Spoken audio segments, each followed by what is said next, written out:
Chavetz Chaim, jour numéro 45. Yud Aleph, paragraphe 11. Vedarodika Gadol Binyanim Elu. Et sache encore un grand principe sur ces sujets-là. Imechan Rotze Lachnis et Travero Beinyanav. Si un homme veut faire entrer un autre dans ses affaires, comme par exemple de l'employer pour un travail qu'il a à faire, ou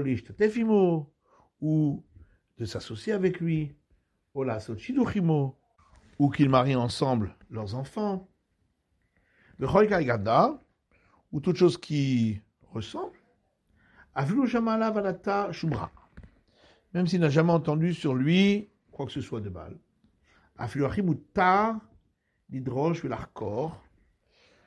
Malgré tout, il a le droit de chercher et d'approfondir chez d'autres personnes, pour ce qui concerne sa manière d'être et ses affaires. Bien qu'il est possible qu'ils vont dire du mal de lui.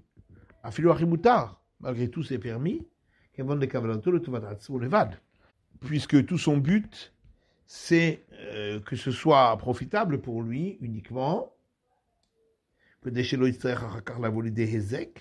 afin qu'il n'en vienne pas à être endommagé par cette personne, ni en arriver à se disputer avec lui, ou en arriver à des choses qui sont une profanation du don divin. Shalom, à Dieu ne plaise. Par contre, il me semble qu'il doit faire savoir à celui auquel il pose des questions sur l'autre, qu'il le fait parce que il voudrait qu'ils marient leurs enfants ensemble, au le canal, ou tout autre sujet où ils seraient associés, comme on a expliqué. Et dans ce cas-là, il n'y aura aucun risque d'enfreindre un interdit, ni pour ce qui concerne les questions qu'il demande, puisqu'il ne cherche pas à ce qu'on dise du mal de l'autre, simplement, il cherche à ce qu'il lui arrive quelque chose de bien, et qu'il ne lui arrive rien de mal, comme nous avons expliqué. Par contre, il fera attention de ne pas croire en la réponse qu'on lui donne de manière totale. Des Kabbalat de Shonara, pour ne pas enfreindre l'interdit d'accepter la mauvaise langue, seulement, il doit uniquement en tenir compte, pour se préserver. Et non plus, il n'y a aucun interdit par rapport à la réponse que l'autre va lui dire. Et Neymar, qu'on dise d'avoir baisé à l'ifté hiver le ten mirchol, qu'il aurait enfreint l'interdit qui est de ne pas déposer une embûche devant un aveugle, qui affirme sa père à la fravero et ortsem genuto. Car même si l'autre lui raconte quelque chose qui est tout à fait honteux pour celui-là, et nous aussi basé ici comme Ken. Lui non plus n'enfreint aucun interdit. Car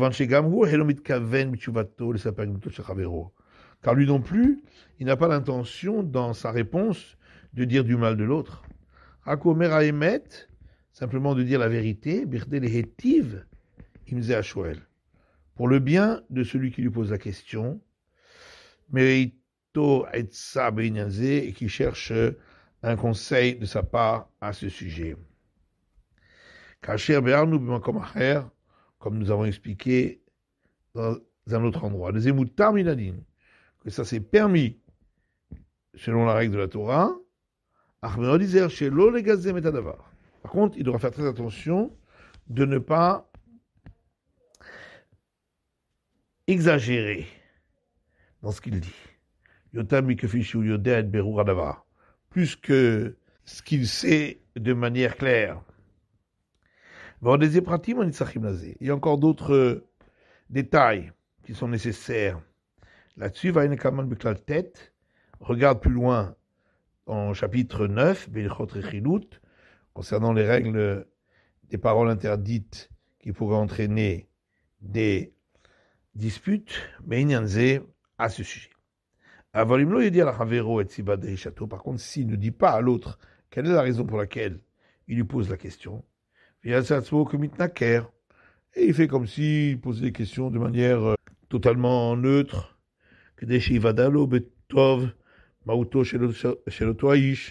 afin de savoir véritablement qu'est-ce qu'il y a dans le fond de cette personne. Là,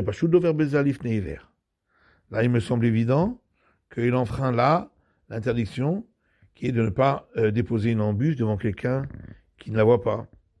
Car à cause de lui, l'autre va enfreindre un interdit, s'il raconte sur l'autre des paroles honteuses.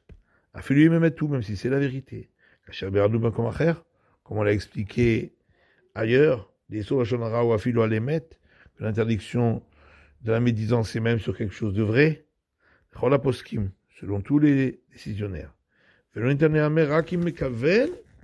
Et il n'a le droit de parler que si son intention est uniquement chez le Desipuro Bignuto, en disant des paroles qui sont des paroles qui pourraient entraîner une honte pour l'autre, c'est bénéfique pour celui qui lui a posé la question. Mais sinon, non. Et même si en parlant, ça entraîne quelque chose de bien pour l'autre, comme le Ganoto et Kaven. Voilà que lui, son intention était de dire du mal de l'autre. C'est pourquoi il faut faire exactement comme nous avons écrit, d'expliquer pourquoi il lui pose la question.